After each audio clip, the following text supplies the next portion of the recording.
दमिश्क की जमीन पर सूरज की पहली किरण जब पुरानी बाजारों की छतों पर पड़ती तो शहर के दुकानदार अपनी दुकानों के दरवाजे आहिस्ता आहिस्ता खोलते।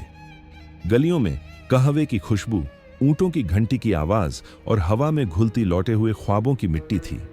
इसी शहर में रहता था राजा, एक बूढ़ा मगर इज्जतदार ताजिर, जिसके चेहरे पर वक़्त की लकीरें तो थीं मगर दिल में सच्चाई की रोशनी अभी भी कायम थी। राजा बरसों से रेशम, मसाले और किस्मती तेलों का कारोबार करता था। उसकी ईमानदारी पूरे दमिश्क में मशहूर थी। लोग कहा करते थे, अगर राजा कह दे कि माल खालिस है तो उस पर किसी को शक करने की जरूरत नहीं।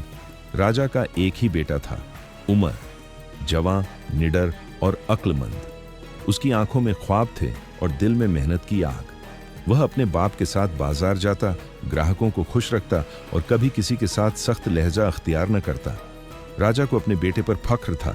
वह अक्सर कहता, उमर, मेरी दौलत नहीं, तुम मेरा फख्र हो, तुम्हारी ईमानदारी ही मेरी पहचान है। जिंदगी खुशगवार थी मगर किस्मत के खेल अजब होते हैं, कभी धूप दिखाकर साया छीन लेते हैं। एक दिन दमिश्क के बाजार में एक नया तैजिर आया।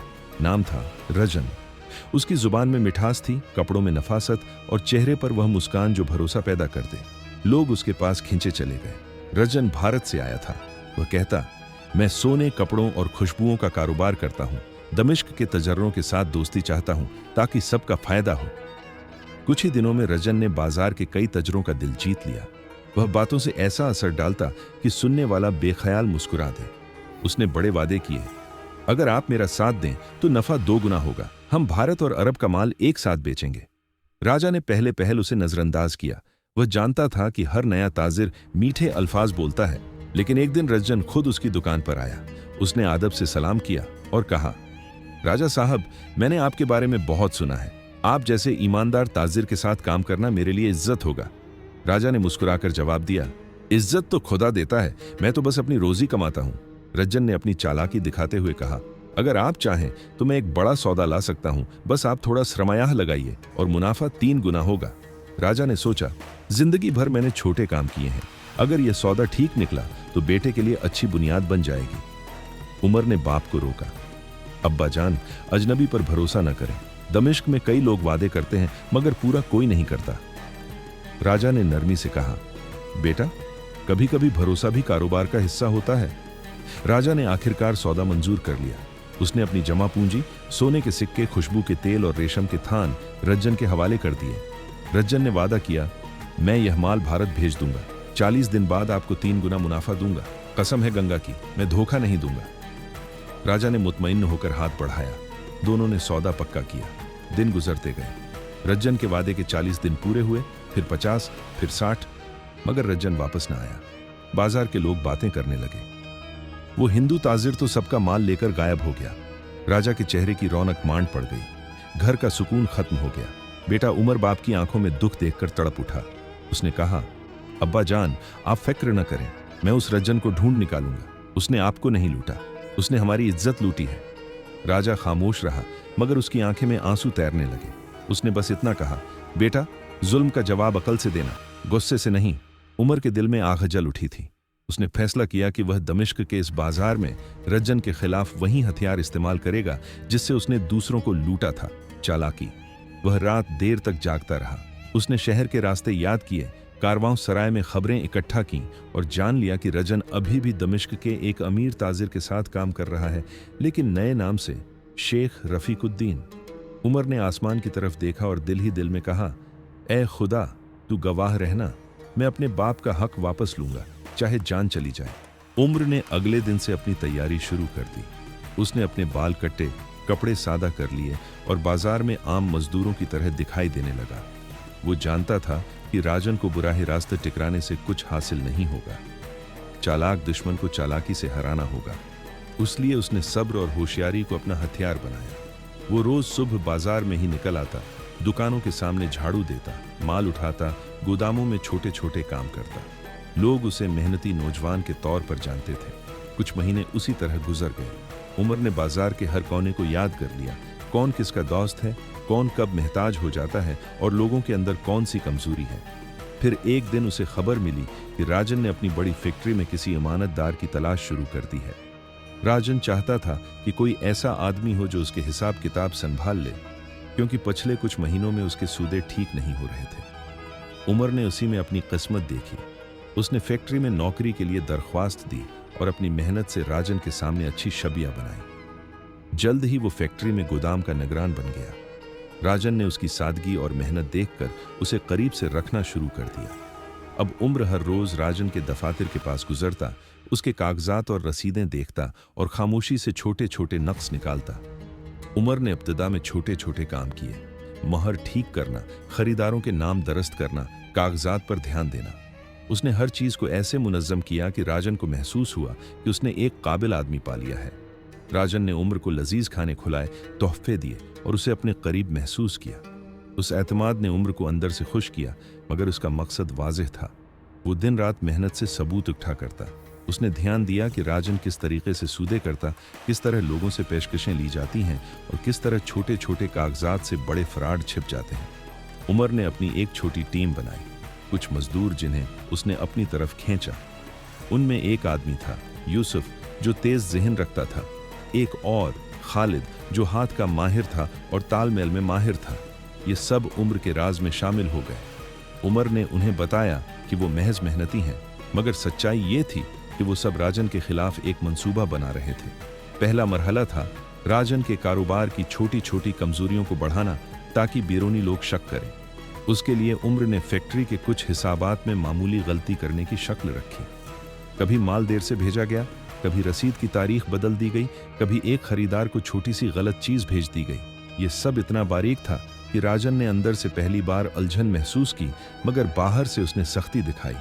उस दौरान उम्र ने बाजार के बुजुर्गों से भी बातें की, कभी छप छप कर, कभी रास्ता बदल कर। उसने जाना कि राजन ने कहां कहां रिश्ते बनाए हुए हैं, कौन उसके हक में बोलता है और कौन कभी उससे फायदा उठा चुका है। उमर ने एक एक करके वो लोगों को अपनी तरफ किया जिनके पास राजन की कमजोरियों के बारे में बातें थीं, मगर वो शख्सी तौर पर बोल नहीं पाते थे।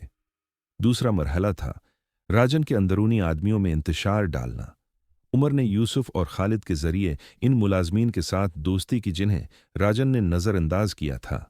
उन्हें छोटे फवायद देकर उनकी जरूरियात पूरी करके उमर ने उनके अंदर एक उम्मीद जगा दी। आहिस्ता आहिस्ता वो मुलाजमीन उम्र पर भरोसा करने लगे। अब उमर के पास फैक्ट्री के अंदर होने वाली छिपी बातों तक रसाई थी। तीसरा मरहला राजन के बड़े सौदों तक पहुंचना था। राजन बैरून मुल्क एक बड़े सौदा करने जा रहा था। उस माहदे में मिस्र और हिंदुस्तान के ताजरों के साथ खत व किताबत शामिल थीं। उमर ने महसूस किया कि अगर वो उस माहदे के सबूत हासिल कर ले तो राजन की हकीकत सबके सामने आ सकती है। उसने उसी प्लान के तहत काम शुरू किया। एक रात जब फैक्ट्री में सब सो रहे थे, उमर ने चुपके से दफ्तर में घुसकर कुछ कागजात निकाले। वो कागजात राजन के खफिया माहदों के थे। रसीदें, मंशियात से मुताल्लिक पैगामात नहीं, बल्कि रकम और तारीखें जो जाहिर करती थीं कि राजन ने मुतअद्दिद बार दोहरा हिसाब रखा था। उम्र ने उनको अपने साथियों के साथ अच्छी तरह छुपा कर रखा। उस वक्त राजन की नज़र में सब कुछ आर्जी सा लग रहा था। उसने अपनी बुनियादें मजबूत करने के लिए शहर के कुछ अहम लोगों को रिश्वत दी, कुछ को तोहफे दिए और कुछ के साथ ताल्लुकात मजबूत कर लिए। मगर उम्र ने उन बातों का भी हिसाब रखा। उसने जाना कि कौन कौन राजन का पीछा छोड़ देगा जब सच बाहर आएगा। वक्त के साथ लोगों की शिकायत बढ़ने लगे। राजन के बड़े खरीदार पीछे हटने लगे और उसकी शहरत धंधली होने लगी। राजन ने उसका गुस्सा अपने मुलाजमीन पर निकाला, मगर वो अंदर की लड़ाई राजन के अख्तियार से बाहर होने लगी थी। उमर ने तब एक नए कदम का आगाज किया। उसने शहर के चंद मोतबर ताजरों को इकट्ठा किया और उनके सामने कुछ सबूत दिखाए, मगर पूरी हकीकत अभी तक उसके पास मुकम्मल न थी। उसने उनसे कहा कि वो खामोश रहें और मुनासिब वक्त पर अदालत या बाजार में सबके सामने सबूत रखेगा। उन ताजरों ने राजदारी की शर्त पर उम्र की बात मानी, क्योंकि उनके पास भी राजन की वजह से कुछ नुकसान पहुंचा था। अब उमर का मंसूबा आखिरी मरहले में दाखिल होने को तैयार था। उसने फैसला किया कि वो राजन और उसके अहम साथी, खास तौर पर राजन के करीब तरीन सरमायादारों को एक जगह जमा करेगा। वहां वो सब कुछ बेनकाब कर देगा, मगर उससे पहले उसे राजन के हाथों से वापस छीना हुआ बाप का सारा सामान या कम उसकी कुछ कीमत वापस दिलवाना जरूरी था। उमर ने अपने एक साथी की मदद से राजन के बुने हुए अकाउंट्स में से एक छोटी मगर अहम रसीद निकाली जो सीधे राजा के माल से मिलती थी। वो रसीद उमर के हाथ में थी और ये इस नुक्ते का ऐलान था जहां से इंतकाम के रास्ते रोशन होने लगे। रात को जब चांद पूरी रोशनी के साथ था, उमर ने अपने साथियों के साथ बैठकर अगली हिकमत अमली तय की। उसने कहा, हम उसे सिर्फ बेइज्जत नहीं करेंगे, हम उसे उस तरह तबाह करेंगे कि वो दोबारा कभी तिजारत न कर सके, मगर हमारा अमल कानून की आंख के सामने होगा। हम सबूत लेंगे और फिर सबके सामने पेश करेंगे। सब ने सिर हिलाया। उनके चेहरों पर सख्ती और इज़्म था। वो जानते थे कि आगे खतरा है, मगर इंसाफ के लिए यह खतरा जरूरी था। अगले दिन उम्र ने राजन के करीब एक और कदम रखा। उसने हतमी सबूत इकट्ठे करने के लिए कुछ लोगों से मुलाकातें कीं, चंद कागजात की नकूल हासिल कीं और राजन के 2 सरकारी ऑफिसर्स को भी थोड़ा सा अपनी तरफ कर लिया। उन ऑफिसर्स ने वादा किया कि वो मौके आने पर राजन के खिलाफ गवाही देंगे। सब कुछ तैयार था। अब बस एक दिन की बात थी, वो दिन जब राजन के सामने सच खड़ा किया जाएगा। उमर ने अपने सीने पर हाथ रखा और खामोशी से दुआ की कि खुदा उसकी राह में आसानी डाले। वो दिन आ पहुंचा जब उमर ने अपनी मेहनत, चालाकी और सब्र का मुहासरा मुकम्मल कर लिया था। चांदनी रात के बाद बाजार में सुबह की रोशनी ने हर चीज को साफ दिखाया। उमर ने शहर के चंद मोतबर ताजरों को एक छोटे हाल में बुलाया। वो हाल बाजार के करीब था, जहां इकट्ठा होना आम बात थी, मगर इस रोज वहां इकट्ठे लोग इंतजार में संजीदा और चेहरे पर घबराहट के निशान लेकर आए थे। उमर ने अपना केस तरतीब से पेश किया। उसने पहले राजा की सादा जिंदगी और उसके साथ होने वाले धोखे की तफसील सुनाई। लोग खामोश सुन रहे थे। फिर उसने उन दस्तावेजात को खोला जो उसने रातों की मेहनत से जमा की थीं, रसीदें, भेजने के कागजात और वो अकाउंट्स जिनमें राजन के दगने हिसाब और दोहरे सूदे साफ नजर आ रहे थे। हर कागज ने एक नए राज का पर्दा उठाया। जब उम्र ने हर सबूत सबके सामने रख दिया तो हाल में सरगोशियां बढ़ गईं। चंद लोगों की आंखों में हैरत थी, कुछ के चेहरों पर गुस्सा और अक्सर के दिलों में धड़कन तेज। वो लोग जिन्होंने पहले राजन को एहतराम दिया था, अब खामोशी से सर झुका रहे थे। उमर ने कहा, ये वो सबूत हैं जो बताते हैं कि राजन ने कितने लोगों का खून चौंसा। उसने हमारे ताजरों को धोखा दिया, हमारे भाइयों का ईमान तोड़ा और मेरे बाप की रोटी छीन ली। लोग बोले, हम अदालत में जाएंगे, सबूत देकर उसका एहतिसाब कराएंगे। मगर उमर ने कहा, अदालत भी कभी कभार पैसे और असर के सहारे धंस जाती है। मैं चाहता हूं कि ये सब सबके सामने आज यहां किताब की तरह खुल जाए। तभी उमर ने ऐलान किया कि वो राजन को इस हाल में बुलाएगा। चंद लम्हों बाद राजन आया, सिर उठाकर, गुरूर के साथ, जैसे उसे न मालूम हो कि उसका वक्त करीब है। उसने कहा, क्या बात है, तुम मुझे क्यों बुलाते हो? उमर ने जवाब दिया, आज तुम्हें हकीकत का चेहरा दिखा दूंगा। उसने कागजात सबके सामने रख दिए और हर कागज की तफसील बयान की। राजन का रंग बदला, उसके होंठ थरथरा उठे। उसने झट से कहा, यह सब झूठ है, ये साजिश है, मगर राज जितनी देर छिपते हैं इतनी ही देर में फटते हैं।